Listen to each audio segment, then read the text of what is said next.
আসসালামু আলাইকুম ওয়া রাহমাতুল্লাহি ওয়া বারাকাতুহু। আশা করি আমার ফ্রেন্ড ফলোয়ার যারা আছেন সবাই আলহামদুলিল্লাহ ভালো আছেন। যারা বাংলাদেশে আছেন আমি আপনাদের কাছে বিনীতভাবে অনুরোধ করিব ভাই, যারা প্রবাসে নতুন করে আসতে চান, প্লিজ প্লিজ প্লিজ আপনাদের যদি পাইতাম আমি দুইটা হাতে ধরে আপনাদের দুইটা পায়ে ধরতাম, দুঃখ ছিল না। কিন্তু তারপরও কোনো লোক 3 মাসের আকামায় বিদেশে আসবেন না প্লিজ। 3 মাসের কোনো আকামা সৌদি আরবে নাই ভাই। এটা হলো সম্পূর্ণ দালালদের একটা ধোঁকাবাজি এবং কি সাধারণ মানুষকে হয়রানি করা। 3 মাসের কোনো আকামা বা প্রবাসে নাই। সৌদি আরবের মাটিতে 3 মাসের কোনো আকামা হয় না।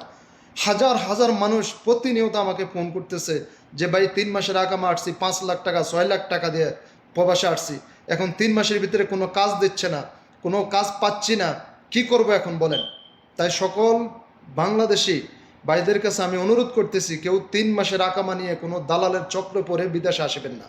যদি আসেন তাহলে নিজের কপালে নিজে কুড়াল মেরে রক্ত বার করে নিজের চোখের পানি পালাবেন, কেউ আপনাকে সাড়া দেব না। ধন্যবাদ।